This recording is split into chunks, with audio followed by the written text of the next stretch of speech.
ازيكم يا حلوين؟ عاملين ايه؟ وحشتوني جدا جدا. يلا بينا النهارده نعمل تحليه سهله بسيطه بمكونين اتنين هتعجبكم ان شاء الله.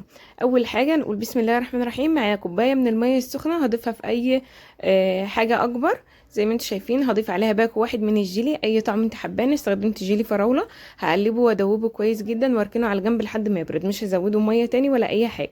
في بوله واسعه كده نجيب كوبايه من الكريم شانتيه البودره، وممكن تستخدم الاكياس الجاهزه. انا استخدمت كوبايه من الكريم شانتيه الخام، ضفت عليه نص كوبايه من السكر وكوبايه من الميه، وتقدري تضيفي كوبايه من الحليب حسب المتوفر عندك.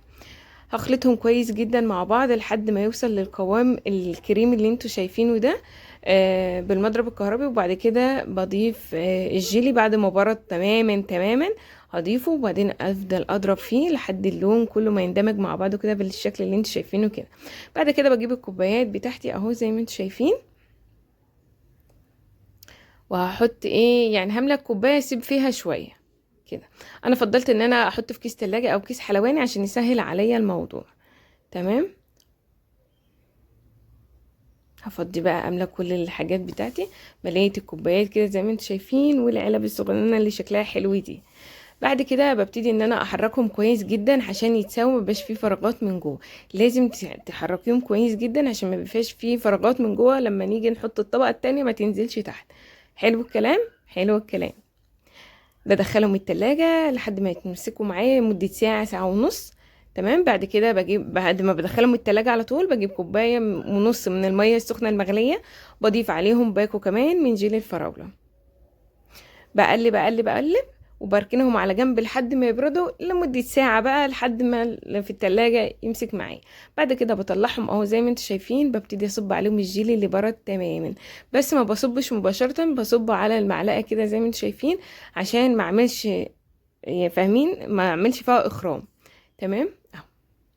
تحلية سهلة بسيطة تقدري تعمليها من بالليل وتحطيها في التلاجة والصبح تكون جاهزة معاكي، مش هتاخد منك دقايق بجد. حلوة قوي وطعمها حلو قوي. طبعا داخلين على الصيف والجو ابتدى يحرر، فاحنا عايزين حاجات سهلة بسيطة سريعة مرطبة كده على القلب اهو. بصوا شكلها شيك جدا جدا. تقدر تعملي اي طعم انت حباه. تمام. لو انت ما عندكيش كريم شانتيه خام، تقدري تجيبي الاكياس الجاهزة تستخدمي كيسين في الوصفة. تمام. ايه رأيكم بقى في الجمال ده؟ ايه رأيكم في الطعمة دي؟ ضيافة حلوة شيك تفرح الأولاد، عايزين حاجات سريعة وساقعة. أظن مفيش أحلى من كده. بصوا ما شاء الله تبارك الله، حلوة قوي. جربوها هتعجبكم جدا جدا. لو عجبكم الفيديو ما تنسونيش لايك وشير وكومنت حلو زيكم. اشوفكم في فيديوهات جايه كتير. ولو عايزين مني اي فيديو اكتبولي او اي وصفه اكتبولي، وانا ما بتاخرش عليكم في حاجه. اشوفكم في فيديو جديد. باي باي.